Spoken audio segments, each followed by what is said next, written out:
आख्या आपे नाम जपावे।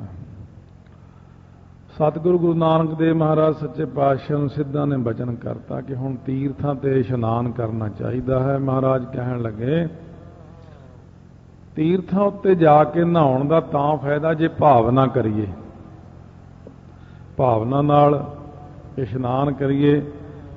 जद मन दे अंदर भावना ही नहीं है, भावना ही नहीं मनदे, जद उहनूं भाउंदा ही नहीं ये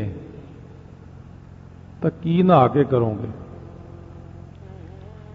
भगत कबीर जी नूं कहण लगे बहुत सारे साधु महात्मा आए कि कबीर जी असीं सारे जने इकट्ठे होके जा रहे हैं। किधर जा रहे हैं बई?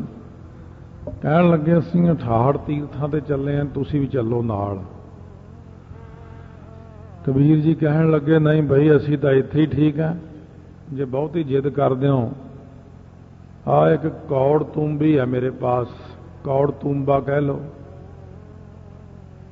कौड़ तूंबा जा देता एक, कहंदे इहनूं 68 तीर्थां ते नवा के लियाओ, मेरी जगह ते जावेगी। जदों 68 तीर्थां ते आए कई सालां बाद बड़े प्रसन्न होए, सब नूं लंगर छकाया। कबीर जी कहण लगे लोई आ जिहड़ी कौड़ तूंबी जी लियांदी है इहदी चटनी बना लो। जब उहदी चटनी बना ली, जद सारे जाने एक एक दो दो प्रशादे छक हटे, कहंदे हुण चटनी वरता दो इन्हां नूं। वो चटनी सारियां ने थालियां च रखी, जद एक एक बुरकी लाई, थू थू करन लग पे, आ एड्डी कौड़ी है, सानू ये चटनी कित्थों दे, जहर खवाता। कबीर जी कहण लगे लोई ये तू की कीता, ये की बनाया? कहंदे जी कौड़ तूंबी ओही। कबीर जी कहंदे मिठी नहीं होई। कहंदे भई भगतो ये 68 तीर्थां ते थोड़े नाल जाके नहा के आई है, ये तो ओही जी रही, फिर ये तो कोई फर्क नहीं पिया था। तो इस करके कबीर जी ने उच्चारण किया लौकी 68 तीर्थ नहाई, कौरा पन तऊ न जाई। जिन्ना मर्जी तीर्थां ते जाके कोई इशनान कर लवे, जिहड़ी कुड़त्तण है वो खत्म नहीं हुंदी, क्योंकि तरीका नहीं है, भावना मनना नहीं परमेश्वर दा, भावना करनी नहीं ते उहनूं ये भाउंदा नहीं ते ये तीर्थां ते तुरिया फिरदा। सतगुरु महाराज सच्चे पातशाह कहंदे ने ये जिहड़े तीर्थां दे उत्ते तुसीं इशनान करन जांदे हो, तीर्थ नहावां जे तिस भावां। पहला वाहिगुरू नूं पुछ लईए भी तुहानूं ये भाउंदा तीर्थां ते इशनान करना। जे परमेश्वर नूं नहीं भाउंदा तो फिर आपां की जाना। महाराज कहंदे जिहड़ा नाम जपण वाला बंदा है ਉਹਨੇ तीर्थ से की लेना जाके। सो इस करके जिवें राजा होया भजनीक राजा, उन्हें संकल्प कर लिया कि मैं जाके इशनान करके आवां 68 तीर्थां ते। रात नूं 12 वजे आकाशबाणी हुंदी है, कहंदे ए राजन तीर्थां दे उत्ते इशनान करन जाना? कहंदे हाँ जी। कहंदे किन्ने साल लग जाने तैनूं? इधर उधर भड़किया फिरेंगा, जे तैनूं इत्थे इशनान करा देण 68 तीर्थ। नाम जपण वाला, नाम जपण वाले दे कोले 68 तीर्थ अपने आप ही आ जांदे ने। राजे नूं कहण लगे वस्त्र उतारो, वस्त्र उतारते 68 धारां वगियां, उत्थे इशनान कराता। महाराज कहंदे गल तां सारी भावना उत्ते खड़ी है, लोग तीर्थ दड़ा दड़ नहाउंदे ने ते फिर बनदा उत्थे कुछ भी नहीं है। फिर गुमान करते ने मन के अंदर, वो गुमान करके ही सारे कीते कराई पानी च पै जाती उन्हां दी। तीर्थ नहावा जे तिस भावा, बिन भाणे के नहाए करी। जदों उहनूं भाउंदा ही नहीं है, उहदा भाणे मन्ने तो बिना, उहदे हुक्म तो बिना की करांगे इशनान करके उन्हां तीर्थां दे उत्ते। जदों आपां उहदे भाणे अंदर ही नहीं चल सके, नाम ही नहीं जप सके, चंगा कोई कारज नहीं कर सके। हुण बंदे बहुत सारे जाते हैं, मैं अंबरसर नहा के आउणा। आम लोग बहुता अखर नहीं पता हुंदा, ਅੰਮ੍ਰਿਤਸਰ ਨੂੰ ਕਹਿਣਾ ਅੰਮ੍ਰਿਤਸਰ ਚੱਲੇ ਆ ਨਹਾਉਣ। ਸਤਿਗੁਰੂ ਮਹਾਰਾਜ ਇਹ ਨਹੀਂ ਕਿ ਉਹਨਾਂ ਨੂੰ ਹੀ ਸਿੱਖਿਆ ਦਿੰਦੇ, ਸਾਨੂੰ ਵੀ ਕਹਿੰਦੇ ਉਹ ਪਹਿਲਾਂ ਭਾਣੇ 'ਚ ਤਾਂ ਆ ਜਾਓ, ਚੱਲ ਤਾਂ ਤੁਸੀਂ ਪਏ ਇਸ਼ਨਾਨ ਕਰਨ ਉੱਥੇ। ਆਹ ਜਿਹੜਾ ਖਾਣਾ ਪੀਣਾ ਇਹ ਤਾਂ ਠੀਕ ਕਰੋ ਆਪਣਾ, ਸਭ ਕੁਝ ਖਾਈ ਪੀ ਵੀ ਜਾਂਦੇ ਹੋ, ਫਿਰ ਕਹਿੰਦੇ ਮੈਂ ਅੰਮ੍ਰਿਤਸਰ ਨਹਾ ਕੇ ਆਇਆ। ਮਹਾਰਾਜ ਕਹਿੰਦੇ ਉਹਦਾ ਲਾਭ ਤਾਂ ਕੋਈ ਹੋਣਾ ਨਹੀਂਗਾ, ਕਿਉਂਕਿ ਤੁਸੀਂ ਮਰਜ਼ਾਦਾ ਨੂੰ ਤੋੜ ਕੇ ਇਸ਼ਨਾਨ ਕਰਦੇ ਹੋ, ਉਹ ਤਾਂ ਉਲਟਾ ਤੁਸੀਂ ਹੋਰ ਪਾਪ ਚੜਾ ਲੈਂਦੇ ਹੋ। ਜਿਸ ਤਰੀਕੇ ਨਾਲ ਕਿਹਾ ਹੈ ਉਸ ਤਰੀਕੇ ਨਾਲ ਇਸ਼ਨਾਨ ਕਰੋ ਵੀ ਸਾਰਾ ਕੁਝ ਤਿਆਗ ਕੇ ਮਾੜੀਆਂ ਚੀਜ਼ਾਂ, ਜੇ ਆਪਾਂ ਮੈਲੀ ਚੀਜ਼ ਲਿਜਾ ਕੇ ਉਹਨੂੰ ਨੀਲ ਦਿੰਦੇ ਰਹੀਏ, ਟੀਨੋ ਪਾਲ ਦਿੰਦੇ ਰਹੀਏ ਮੈਲੇ ਕੱਪੜੇ ਨੂੰ, ਉਹਦੇ ਕਦ ਕੋਈ ਆਉਣਾ ਉੱਤੇ, ਉਹ ਚਿੱਟਾ ਕਦ ਹੋਣਾ ਕੱਪੜੇ ਨੇ। ਉਹਨੇ ਪਹਿਲਾਂ ਸਾਬਣ ਲਾਇਆ ਜਾਂਦਾ, ਪਹਿਲਾਂ ਸਰਫ ਵਿੱਚ ਭਿਉਂਤਾ ਜਾਂਦਾ, ਮਲਿਆ ਜਾਂਦਾ, ਚਿੱਟਾ ਕੱਢਿਆ ਜਾਂਦਾ, ਫਿਰ ਉੱਥੇ ਕੋਈ ਅਗਲੀ ਚੀਜ਼ ਕੰਮ ਕਰੂਗੀ। ਹੁਣ ਪਹਿਲਾਂ ਆਪਣੇ ਜੀਵਨ ਨਹੀਂ ਚੰਗੇ, ਖਾਣਾ ਪੀਣਾ ਨਹੀਂ ਚੰਗਾ, ਕਮਾਈਆਂ ਨਹੀਂ ਚੰਗੀਆਂ, ਹੋਰ ਚੰਗੀਆਂ ਚੀਜ਼ਾਂ ਨਹੀਂ, ਜਾ ਕੇ ਟੁੱਬਾ ਲਾਉਣ ਨਾਲ ਉੱਥੇ ਕੀ ਬਣਨਾ। ਆ ਕੇ ਫੇਰ ਬਾਹਰ ਹੋਟਲ ਤੇ ਉਹ ਪੁੱਠੀਆਂ ਚੀਜ਼ਾਂ ਖਾਣ ਲੱਗ ਜਾਂਦੇ। ਲਓ ਜੀ ਮੈਂ ਅੰਮ੍ਰਿਤਸਰ ਨਹਾ ਆਇਆ, ਉੱਥੇ ਅੰਮ੍ਰਿਤਸਰ ਤਾਂ ਨਹਾ ਆਇਆ ਜਿਹੜਾ ਉਹ ਬਾਹਰ ਨਹਾ ਕੇ ਆਇਆ, ਆ ਕੇ ਖੇ ਸਵਾਹ ਖਾ ਲਈ, ਲਿਟ ਗਿਆ ਜਿਵੇਂ ਖੋਤਾ ਸਵਾਹ 'ਚ ਲਿਟ ਜਾਂਦਾ, ਉਹਦਾ ਕੀ ਲਾਭ ਹੋਇਆ ਫਿਰ। ਇਸ ਕਰਕੇ ਸਤਿਗੁਰੂ ਮਹਾਰਾਜ ਕਹਿੰਦੇ ਬਿਨ ਭਾਣੇ ਕੇ ਨਹਾਏ ਕਰੀ, ਜੇਤੀ ਸਿਰ ਠਿਓ ਪਾਈ ਵੇਖਾਂ। ਜਿੰਨੀ ਵੀ ਸ੍ਰਿਸ਼ਟੀ ਇਹ ਪੈਦਾ ਕੀਤੀ ਹੋਈ ਵੇਖ ਰਹੇ ਆ ਜਾਂ ਤੁਸੀਂ ਵੇਖਦੇ ਹੋ, ਸਾਰੀ ਦੁਨੀਆ ਬਿਨ ਕਰਮਾਂ ਕੇ ਮਿਲੈ ਲਈ। ਬਿਨਾਂ ਕਰਮਾਂ ਤੋਂ ਕਿਸੇ ਨੂੰ ਕੀ ਮਿਲਿਆ ਅੱਜ ਤੱਕ, ਕਿਸੇ ਨੇ ਅੱਜ ਤੱਕ ਕੀ ਲੈ ਲਿਆ ਹੈ। ਬਿਨ ਕਰਮਾਂ ਕੇ ਮਿਲੈ, ਫਿਰ ਆਉਂਦਾ ਲਈ। ਬਿਨਾਂ ਕਰਮਾਂ ਤੋਂ ਕਿਸੇ ਨੂੰ ਕੀ ਮਿਲਿਆ ਤੇ ਕਿਸੇ ਨੇ ਕੀ ਲੈ ਲਿਆ ਅੱਜ ਤੱਕ। ਕਰਮਾਂ ਬਿਨਾਂ ਨਹੀਂ ਮਿਲਦਾ। ਸੋ ਇਸ ਕਰਕੇ ਜਿਵੇਂ ਪ੍ਰਮਾਣ ਵੀ ਵਿੱਚ ਲੱਗ ਜਾਂਦੇ ਨੇ, ਸਾਖੀਆਂ ਵੀ ਆ ਜਾਂਦੀਆਂ ਨੇ, ਹੁਣ ਆਪਸ ਵਿੱਚ ਸੰਵਾਦ ਹੋ ਜਾਂਦਾ ਹੈ ਕਰਮ ਦੇਵਤਾ ਦਾ ਅਤੇ ਲక్ష్ਮੀ ਦਾ। ਉਹ ਲక్ష్ਮੀ ਕਹਿਣ ਲੱਗੀ ਮੈਂ ਤਕੜੀ ਆ, ਮੈਂ ਸੰਸਾਰ ਚਲਾਉਂਦੀ ਆ। ਕਰਮ ਦੇਵਤਾ ਕਹਿਣ ਲੱਗੇ ਜਦ ਤੱਕ ਮੈਂ ਨਹੀਂ ਨਾ ਦਿੰਦਾ ਕਿਸੇ ਨੂੰ, ਉਦੋਂ ਤੱਕ ਕਿਸੇ ਕੋਲ ਕੋਈ ਚੀਜ਼ ਪਹੁੰਚ ਨਹੀਂ ਸਕਦੀ। ਕਰਮਾਂ ਤੋਂ ਬਿਨਾਂ, ਬਿਨ ਕਰਮਾਂ ਕੇ ਮਿਲੈ ਲਈ। ਕਰਮਾਂ ਤੋਂ ਬਿਨਾਂ ਨਹੀਂ ਮਿਲਦਾ। ਜਿੰਨਾ ਹੁਣ ਕਰਮਾਂ ਤੋਂ ਬਿਨਾਂ ਲੋਕ ਯਤਨ ਤਾਂ ਕਰਦੇ ਨੇ, ਪਰ ਉਹ ਮਿਲਦਾ ਕੁਛ ਨਹੀਂ। ਜੇ ਆਪਣੇ ਕਰਮਾਂ ਵਿੱਚ ਨਹੀਂ ਨਾ, ਤੁਸੀਂ ਭਾਵੇਂ ਸਾਰੀ ਦੁਨੀਆ ਦੀ ਮਾਇਆ ਲੁੱਟ ਲਿਆਓ, ਜੇ ਕਰਮਾਂ 'ਚ ਨਹੀਂ ਲਿਖੀ ਹੋਈ, ਐ ਤਾਂ ਲੋਕ ਨੋਟ ਬਣਾ ਬਣਾ ਕੇ ਫਿਰ ਅਮੀਰ ਬਣ ਜਾਣ, ਫਿਰ ਪਤਾ ਸਿਰ ਸਾਰੀ ਜਾਇਦਾਦ ਕੁਰਕ ਹੋ ਜਾਂਦੀ ਉਹਨਾਂ ਦੀ। ਐ ਤਾਂ ਜਿਹੜੇ ਲੋਕ ਆ ਗਲਤੀਆਂ ਕਰ ਕਰਕੇ ਪੈਸੇ ਬਣਾਉਂਦੇ ਨੇ, ਇਹ ਤਾਂ ਫਿਰ ਬਹੁਤ ਅਮੀਰ ਹੋ ਜਾਣ। ਫਿਰ ਉਹਨਾਂ ਦੀ ਐਸੀ ਦੁਰਦਸ਼ਾ ਹੁੰਦੀ ਹੈ ਕਿ ਜ਼ਿੰਦਗੀ ਭਰ ਰੋਟੀ ਖਾਣ ਤੋਂ ਔਖੇ ਨੇ। ਉਹ ਜਿਹੜਾ ਬੰਦਾ ਭਾਣੇ 'ਚੋਂ ਬਾਹਰ ਨਿਕਲ ਜਾਂਦਾ, ਚੋਰ ਨੇ, ਡਾਕੂ ਨੇ, ਆ ਹੇਰਾ ਫੇਰੀਆਂ, ਸਮਗਲਿੰਗ ਵਾਲੇ, ਦੂਜੇ ਤੀਜੇ 2 ਨੰਬਰ ਰਿਸ਼ਵਤਾਂ ਵਾਲੇ, ਇਹ ਸਾਰੇ ਜਾਣੇ ਆਪਣੇ ਜਾਣੀ ਬਹੁਤ ਸਿਆਣੇ ਬਣਦੇ। ਸੋ ਮਹਾਰਾਜ ਕਹਿੰਦੇ ਕਰਮਾਂ ਤੋਂ ਬਿਨਾਂ ਨਹੀਂ ਮਿਲਦਾ। ਲక్ష్ਮੀ ਕਹਿੰਦੀ ਮੈਂ ਲੱਕੜਹਾਰੇ ਨੂੰ ਦੇਣਾ। ਕਰਮ ਕਹਿੰਦੇ ਇਹਦੇ ਕਰਮਾਂ ਵਿੱਚ ਹਲੇ ਨਹੀਂ ਹੈ, ਇਹਦੇ ਕਰਮ ਖੁੱਲਣ ਨੂੰ ਹਲੇ ਮਹੀਨਾ ਪਿਆ, ਇਹਦੇ ਕਰਮ ਖੁੱਲਣਗੇ ਸਭ ਕੁਝ ਮਿਲ ਜਾਏ। ਲక్ష్ਮੀ ਕਹਿਣ ਲੱਗੀ ਮੈਂ ਦੇਣਾ। ਕਹਿੰਦੇ ਦੇ ਕੇ ਦੇਖ ਲਓ।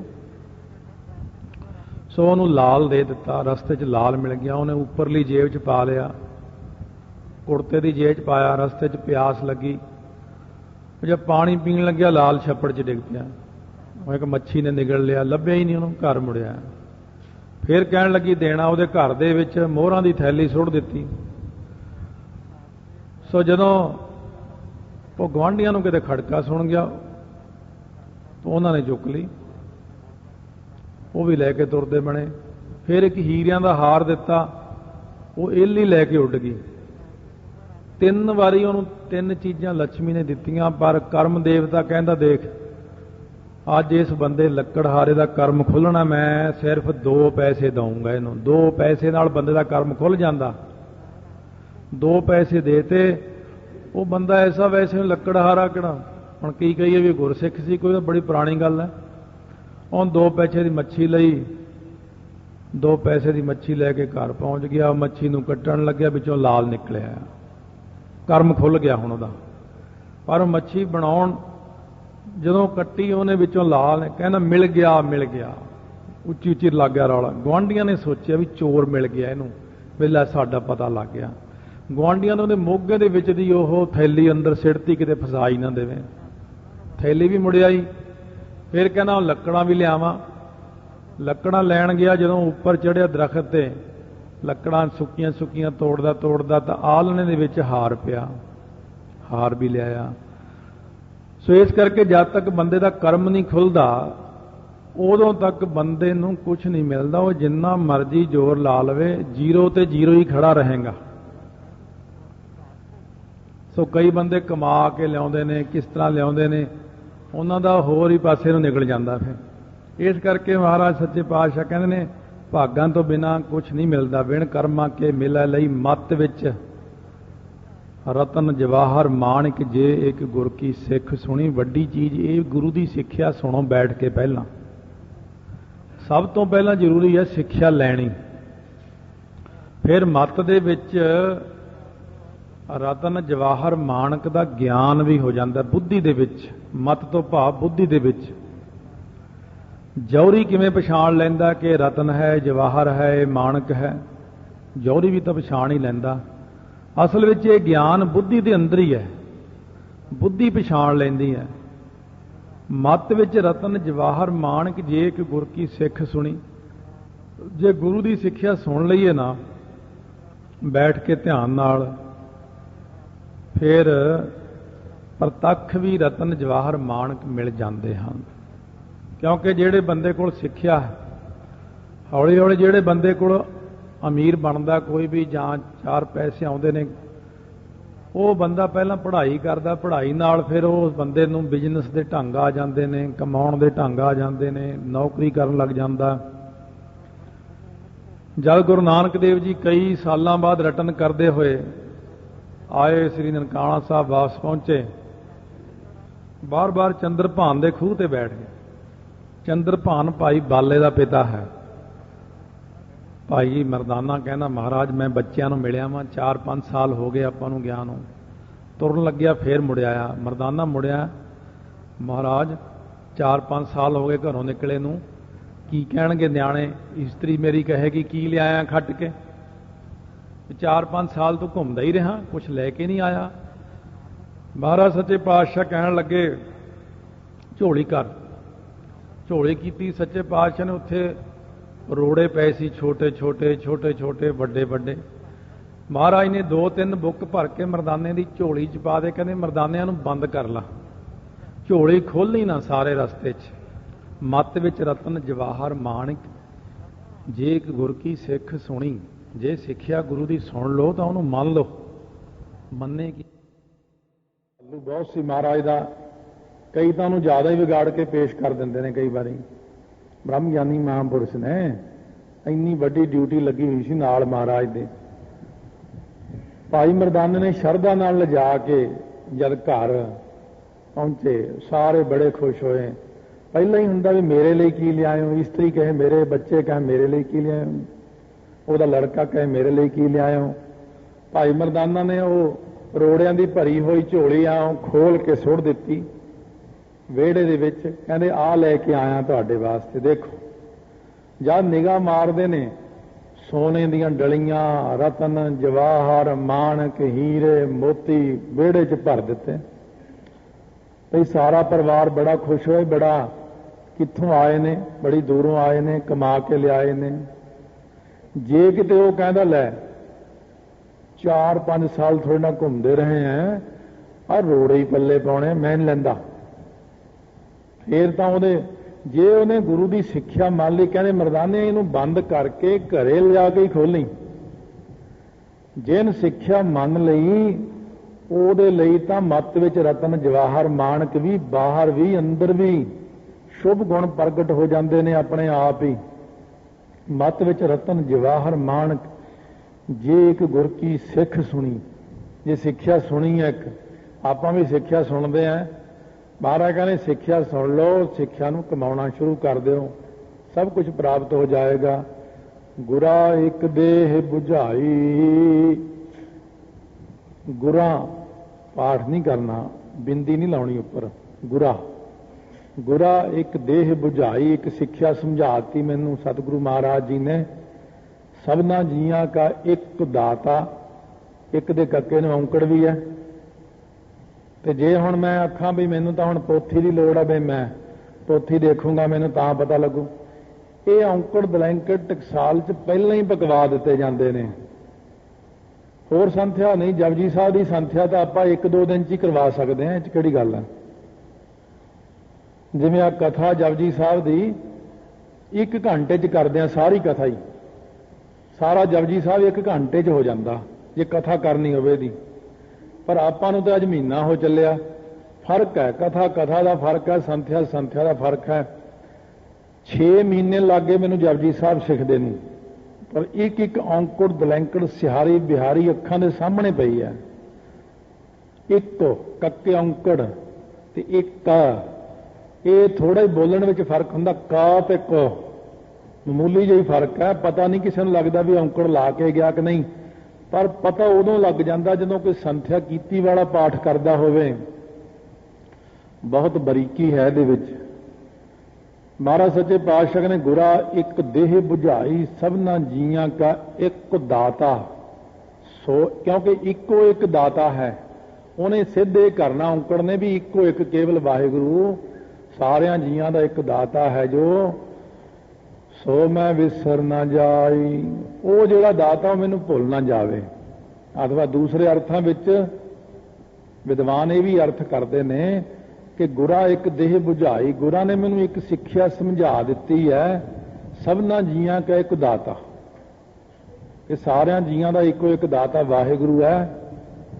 सो मैं विसर ना जाई, वो सिक्ख्या मैनू भुल ना जावे किते। गल कुछ भी नहीं, गल इको ही है। कई तो इउं कहते कि वो सिक्ख्या ना मैनू भुल जावे, कई कहते वो वाहिगुरु मैनू भुल ना जावे। गल इको ही है। सो गुरसिखां ने बेनती की, महाराज फिर सानू भी कृपा करके दसो, क्योंकि ये अर्थ गुरु नानक देव जी ने पहला तो सिद्धां नूं सुणाए ने। पहला तो इउं भी लिखिया महापुरुषों ने कि सारा जपजी साहब अकाल पुरख के सामने भी आपने पढ़िया, फिर सिद्धां नूं इहदे अर्थ करके भी सुणाए ने। क्योंकि सिद्धां ने जो जो प्रश्न किए उन्होंने जवाब भी दिते ने। जदों बाबा लहणा जी ने गुरसिखां समेत ये वास्ते पूछा सी कि महाराज ये जिहड़ा लिखिया आवे तीर्थ नहावा जे तिस भावा बिन भाणे के नहाए करी, ਇਹਦਾ वैसे भाव की है। सतगुरु महाराज कहने असल विच तां जिहड़ा तीर्थां ते जाना असीं मना कीता, क्योंकि तीर्थ असीं तां बनाए नहीं। तीर्थ अकाल पुरख ने नहीं बनाए, तीर्थ देवतियां ने बनाए ने। असीं अपने गुरसिखां नूं कहने हैं कि जिहड़ा ना सुनिया मन्निया मन कीता भाओ अंतरगत तीर्थ मल नहाओ। तीर्थ नहावन जाओ, तीर्थ नाम है, तीर्थ शब्द विचार अंतर ज्ञान है। असीं तो इस प्रकार अपने गुरसिखां नूं कहने हैं कि तीर्थ नहावा, तीर्थ जिहड़ा है अंदरला आत्मक तीर्थ, उत्थे तां नहाइए जे तिस भावां, जे ਉਹਦੇ ਭਾਣੇ ਨੂੰ ਮੰਨੀਏ, ਜੇ ਉਹਦੇ ਭਾਣੇ ਵਿੱਚ ਚੱਲੀਏ, ਜੇ ਉਹਨੂੰ ਭਾ ਜਾਈਏ ਤਾਂ ਆਤਮਿਕ ਤੀਰਥ ਉੱਤੇ ਇਸ਼ਨਾਨ ਕਰਨ ਦਾ ਫਾਇਦਾ, ਤਾਂ ਉੱਥੋਂ ਕੁਝ ਲਾਭ ਮਿਲ ਸਕਦਾ। ਜੇ ਆਪਾਂ ਨੇ ਇਕੱਲਾ ਸੁਣਿਆ ਮੰਨਿਆ ਨਹੀਂ, ਫਿਰ ਵੀ ਨਹੀਂ ਇਸ਼ਨਾਨ ਹੋਣਾ। ਇਸ ਕਰਕੇ ਸੁਣਿਆ ਮੰਨਿਆ ਮਨ ਕੀਤਾ ਭਾਉ ਗਾਵੀਐ, ਸੁਣੀਐ ਮਨ ਰੱਖੀਐ ਭਾਉ, ਉੱਥੇ ਵੀ ਇਹੀ ਬਚਨਾ, ਉੱਥੇ ਵੀ ਇਹੀ ਬਚਨਾ। ਭਰੀਆ ਮਤ ਪਾਪਾਂ का संग ਉਹ ਧੋਪੈ ਨਾਵਾ का रंग। ਇਸ ਕਰਕੇ ਮਹਾਰਾਜ ਕਹਿੰਦੇ ਤੀਰਥ ਨਾਵਾ ਜੇ ਤਿਸ ਭਾਵਾਂ, ਜੇ ਉਹਦੇ ਭਾਣੇ ਅੰਦਰ ਚੱਲੀਏ, ਜੇ ਉਹਨੂੰ ਭਾ ਜਾਈਏ। ਬਿਨ ਭਾਣੇ ਕੇ ਨਹਾਏ ਕਰੀ, ਬਿਨਾ ਵਾਹਿਗੁਰੂ ਦੇ ਭਾਣਾ ਮੰਨਿਆ ਉਹਦੇ ਹੁਕਮ ਤੋਂ ਬਾਹਰ ਚੱਲ ਕੇ ਅੰਦਰਲੇ ਤੀਰਥ ਉੱਤੇ ਇਸ਼ਨਾਨ ਕਿਵੇਂ ਕਰਾਂਗੇ? ਅੰਦਰਲੇ ਤੀਰਥ ਉੱਤੇ ਇਸ਼ਨਾਨ ਤਾਂ ਹੋ ਸਕਦਾ कि जे वाहिगुरु दे भाणे दे अनुसार ही होके चलीए, भाणे नूं मन के चलीए। ते भाणे में चलना बहुत औखा है। देखण नूं सिक्खी बहुत सौखी लगती है, देखण नूं सिक्खी बड़ी सौखी है, पर महाराज कहे खन्ने हो तिखी वाल हो निकी ये तो मार्ग जाना है बहुत औखी। ਹੁਣ ਭਾਵੇਂ ਆਪਾਂ ਕਿੰਨੀ ਕਥਾ ਸੁਣਦੇ ਹਾਂ, ਕਥਾ ਕਰਦੇ ਵੀ ਅਸੀਂ, ਪਰ ਹਾਲੇ ਤੱਕ ਤਾਂ ਇਉਂ ਹੀ ਮੂੰਹ ਚੱਕ ਚੱਕ ਦੇਖੀ ਜਾਂਦਾ ਮੈਂ ਵੀ ਹੇ ਮਹਾਰਾਜ ਅਸੀਂ ਸਿੱਖ ਕਦ ਬਣਾਂਗੇ। ਮਹਾਰਾਜ ਹਾਲੇ ਤਾਂ ਅਸੀਂ ਜ਼ੀਰੋ ਤੋਂ ਵੀ ਥੱਲੇ ਹੀ ਖੜੇ ਹਾਂ, ਹਾਲੇ ਤਾਂ ਸਿੱਖੀ ਵਾਲਾ ਇੱਕ ਗੁਣ ਵੀ ਨਹੀਂ ਆਇਆ ਸਾਡੇ ਵਿੱਚ। ਇਹ ਤਾਂ ਸੱਚੇ ਪਾਤਸ਼ਾਹ ਹੀ ਕਿਰਪਾ ਕਰਨ। ਮਹਾਰਾਜ ਕਹਿੰਦੇ ਮੱਤ ਵਿੱਚ ਰਤਨ ਜਵਾਹਰ ਮਾਣਕ, ਜੇ ਇੱਕ ਗੁਰ ਕੀ ਸਿੱਖ ਸੁਣੀ। ਜੇ ਗੁਰੂ ਦੀ ਸਿੱਖਿਆ ਸੁਣੇਗਾ, ਸਿੱਖੀ ਸਿੱਖਿਆ ਗੁਰ ਵਿਚਾਰ, ਸਿੱਖੀ ਤਾਂ ਉਸੇ ਦਾ ਨਾਮ ਹੀ ਹੈ ਜਿਹੜੇ ਸਿੱਖਿਆ ਲੈ ਕੇ ਗੁਰੂ ਦੇ ਸ਼ਬਦ ਦੀ ਵਿਚਾਰ ਕਰਦੇ ਨੇ। ਨਦਰੀ ਕਰਮ ਲੰਘਾਏ ਪਾਰ।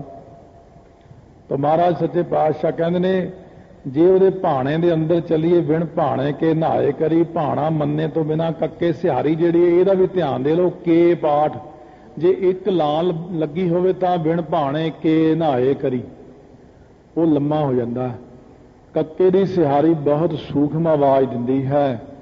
ਵਿਣ ਭਾਣੇ ਕੇ ਇੰਨੀ ਆਵਾਜ਼ ਹੀ ਹੈ ਇਹਦੀ ਬਸ। ਇਹ ਜਿੰਨੀ ਸਿਹਾਰੀ ਹੈ, ਬਿਹਾਰੀ ਹੈ, ਇਹ ਸਾਰੀ ਪਕਾਉਣੀ ਪੈਂਦੀ ਪਹਿਲਾਂ। ਚਾਹੇ ਕਿੰਨਾ ਹੀ ਬੰਦਾ ਵੱਡਾ ਹੋਵੇ, ਕਿੰਨਾ ਹੀ ਪੜ੍ਹਿਆ ਲਿਖਿਆ ਹੋਵੇ, ਜਦ ਵੀ ਉਹ ਸੰਥਿਆ ਕਰਦਾ ਹੈ। ਜਿਵੇਂ ਸਾਡੇ ਕੋਲ ਕਈਆਂ ਨੇ ਟਕਸਾਲ ਦੇ ਵਿੱਚ ਵੀ ਆ ਕੇ ਸੰਥਿਆ ਕੀਤੀ, ਕਈ ਬਹੁਤੀ ਆਕੜ ਜੀ। ਮੈਂ BA ਆਨਰ, ਮੈਂ ਅਮਰੀਕ ਸਿੰਘ ਹੁੰਦਾ ਜੀ ਬਾਛੀ ਦਾ, ਇੱਕ ਬਾਛੀਆਂ ਪਿੰਡ ਦਾ, ਮੈਂ BA ਕੀਤੀ ਹੋਈ ਹੈ। ਮੈਂ ਕਿਹਾ BA ਇੱਥੇ ਨਹੀਂ ਚੱਲਣੀ ਹੈ, ਇਹਦੇ 'ਚ ਆਏ ਕੋਈ ਸਾਡੇ ਕੋਲ MA ਵਾਲਾ ਆ ਜੇ, ਚਾਹੇ PhD ਆ ਜੇ। ਜਿਹੜਾ ਪਹਿਲਾਂ ਅਸੀਂ ਊੜਾ ਆੜਾ ਪੜ੍ਹਾਉਣਾ ਹੀ ਪੜ੍ਹਾਉਣਾ, ਸਿਹਾਰੀ ਬਿਹਾਰੀ ਦਾ ਗਿਆਨ ਤੈਨੂੰ ਮੁੜ ਕੇ ਦੁਬਾਰਾ ਪਹਿਲੀ ਦਾ ਬੱਚਾ ਬਣਨਾ ਪੈਣਾ। ਤੂੰ ਪਹਿਲਾਂ ਸਿੱਖ ਸੇ ਸੋ ਸੀ ਸੋ ਸੌ, ਇਹ ਸਾਰੇ ਔਂਕੜ ਦਲੈਂਕੜ ਤੈਨੂੰ ਸਿੱਖਣੇ ਪੈਣਗੇ। ਸੋ ਇਸ ਕਰਕੇ ਸਤਿਗੁਰੂ ਮਹਾਰਾਜ ਸੱਚੇ ਪਾਤਸ਼ਾਹ ਕਹਿੰਦੇ ਪਹਿਲਾਂ ਸਾਰੇ ਔਂਕੜ ਦਲੈਂਕੜ ਸਿਹਾਰੀਆਂ ਬਿਹਾਰੀਆਂ ਦਾ ਵੀ ਗਿਆਨ ਹੋਣਾ ਚਾਹੀਦਾ। ਤੋ ਇਸ ਕਰਕੇ ਵਿਣ ਭਾਣੇ ਕੇ ਨਹਾਏ ਕਰੀ। ਹੁਣ ਆ ਜਿਹੜਾ ਪਾਠ ਹੈ ਨਹਾਏ ਕਰੀ ਨਹੀਂ ਕਹਿਣਾ ਹੈ, ਨਹਾਏ ਕਰੀ। ਤੋ ਵੈਸੇ ਵੀ ਕਈਆਂ ਨੂੰ ਸੰਥਿਆ ਕਰਾਉਂਦੇ ਐਸਾ ਆਮ ਬੱਚਿਆਂ ਨੂੰ ਨਵਾਉਣਗੀਆਂ ਮਾਤਾਵਾਂ, ਤਾਂ ਆਮ ਪਰਿਵਾਰ ਦੇ ਵਿੱਚ ਵੀ ਕੋਈ ਕਹਿੰਦਾ ਇਹ ਪਾਠ ਕਿਵੇਂ ਕਰਨਾ ਚਾਹੀਦਾ, ਤਾਂ ਉਹਨਾਂ ਦੇ ਬਾਲਕਾਂ ਨੂੰ ਆਮ ਸੁਤੇ ਸਿੱਧੇ ਉਹ ਕਹਿਣਗੇ ਆ ਆਪਾਂ ਨਹਾਈ ਕਰੀਏ। ਮੈਂ ਕਿਹਾ ਇੱਥੇ ਹੁਣ ਚੰਗਾ ਭਲਾ ਠੀਕ ਬੋਲੀ ਜਾਂਦੇ ਹੋ, ਆ ਆਪਾਂ ਨਹਾਈ ਕਰੀਏ। ਜਦੋਂ ਗੁਰਬਾਣੀ 'ਚ ਲਿਖਿਆ ਹੁੰਦਾ ਨਹਾਏ ਪਾਠ, ਉਦੋਂ ਨਹਾਏ ਠੀਕ ਨਹੀਂ ਬੋਲਦੇ। ਇਸ ਕਰਕੇ ਮਹਾਰਾਜ ਕਹਿੰਦੇ ਵਿਣ ਭਾਣੇ ਕੇ ਨਹਾਏ ਕਰੀ, ਜੇਤੀ ਸਿਰਠ ਹੋਇ ਪਾਈ ਵੇਖਾਂ। ਜਿੰਨੀ ਸ੍ਰਿਸ਼ਟੀ ਨੂੰ ਪਾਈ ਵੇਖਾ, ਇੱਥੇ ਵੇਖਾ ਦਾ ਭਾਵ ਹੈ ਦ੍ਰਿਸ਼ਟਾ ਰੂਪ ਹੋ ਕੇ ਵਾਹਿਗੁਰੂ ਦੇਖ ਰਿਹਾ ਹੈ। ਜੇਤੀ ਸਿਰਠ ਉਪਾਈ ਵੇਖਾ, ਉਹ ਦੇਖ ਰਿਹਾ ਜਿੰਨੀ ਸ੍ਰਿਸ਼ਟੀ ਨੂੰ ਉਹਨੇ ਪੈਦਾ ਕੀਤਾ ਹੈ। ਵਿਣ ਕਰਮਾਂ ਕੇ ਮਿਲੈ ਲਈ, ਬਿਨਾਂ ਕਰਮਾਂ ਤੋਂ, ਕਰਮ ਦਾ ਅਰਥ ਹੈ ਬਖਸ਼ਿਸ਼, ਬਿਨਾਂ ਬਖਸ਼ਿਸ਼ ਤੋਂ ਭਾਈ ਕਿਸੇ ਨੂੰ ਕੁਝ ਨਹੀਂ ਮਿਲਦਾ। ਮਹਾਰਾਜ ਜਿਹੜੇ ਇੰਨੇ ਸਭ ਕੁਝ ਮਿਲ ਜਾਂਦਾ, ਉਹ ਕਿਵੇਂ ਮਿਲਦਾ ਹੈ? ਕਰਮ ਤਾਂ ਕਈ ਬਹੁਤ ਕਰਦੇ ਨੇ।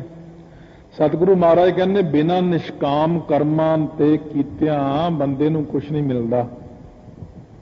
ਜੇ ਉਹ ਚਾਹੁੰਦਾ ਕਿ ਮੈਨੂੰ ਬਹੁਤ ਵੱਡੀ ਦਾਤ ਮਿਲੇ, ਨਾਮ ਦੀ ਦਾਤ ਮਿਲੇ, ਵਿਣ ਕਰਮਾਂ ਕੇ ਮਿਲੈ ਲਈ, ਕਰਮਾਂ ਤੋਂ ਬਿਨਾਂ, ਬਖਸ਼ਿਸ਼ ਤੋਂ ਬਿਨਾਂ ਕੁਝ ਨਹੀਂ ਪ੍ਰਾਪਤ ਹੁੰਦਾ।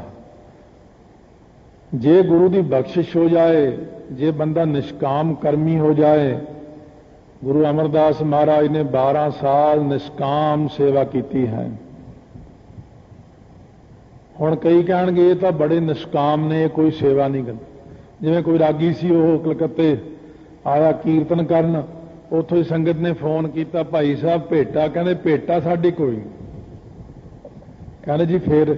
ਕਹਿੰਦੇ ਬਸ ਜਹਾਜ਼ ਦੀਆਂ 4 ਟਿਕਟਾਂ ਭੇਜ ਦਿਓ, ਦਿੱਲੀ ਤੋਂ ਕਲਕੱਤੇ ਤੱਕ ਦੀਆਂ ਆਉਣ ਜਾਣ ਦੀਆਂ 4 ਟਿਕਟਾਂ ਜਹਾਜ਼ ਦੀਆਂ, ਅੱਛੇ ਹੋਟਲ 'ਚ ਕਿਸੇ ਠਹਿਰਾਓ ਕਰਾ ਦਿਓ ਸਾਡਾ। ਉਹ ਤਾਂ ਲੱਗ ਗਿਆ ਥੁੱਕ 50,000 ਨੂੰ ਉਹਨਾਂ ਨੂੰ। ਉਹ ਝਾਕਣ ਵਾਲਾ ਦਾਲਾ ਚੰਗੇ ਨਿਸ਼ਕਾਮ ਰਾਗੀ ਆਏ ਨੇ, ਇਹਦੇ ਨਾਲੋਂ ਤਾਂ ਕਹਿੰਦੇ ਸਾਨੂੰ ਦੂਜੇ ਹੀ ਚੰਗੇ ਸੀ, ਟ੍ਰੇਨ ਤੇ ਆਉਣਾ ਸੀ, ਉਹਨਾਂ ਨੇ ਕੋਈ ਖਰਚਾ ਵੀ ਨਹੀਂ ਸੀ ਹੋਣਾ। ਕਿਤੇ ਇਹੋ ਜਿਹਾ ਨਿਸ਼ਕਾਮ ਨਾ ਬਣ ਜਾਏ ਕਿ ਸਾਰੇ ਪੈਸੇ ਹੀ ਖਾ ਜਾਏ। ਸਤਿਗੁਰੂ ਮਹਾਰਾਜ ਕਹਿੰਦੇ ਐਸਾ ਨਿਸ਼ਕਾਮ ਕਰਮ ਤੁਹਾਨੂੰ ਮੈਂ ਦੂਸਰੇ ਸਰੂਪ ਵਿੱਚ ਕਰਕੇ ਦਿਖਾਇਆ, ਤੀਜੇ ਸਰੂਪ ਵਿੱਚ ਕਰਕੇ ਦਿਖਾਇਆ, ਵੀ ਕੋਈ ਇੱਛਾ ਹੀ ਨਹੀਂ ਕੀਤੀ ਹੈ। मन के अंदर कोई इच्छा रखी नहीं, निष्काम कर्म करन दे नाल ही बख्शिश हुंदी है। मत विच रतन जवाहर माणिक, जे एक गुर की सिख सुनी। जे गुरु की एक सिक्ख्या नूं सुन लो बैठ के, फिर उन्होंने मन लो, फिर उन्होंने ग्रहण करके कमा लो,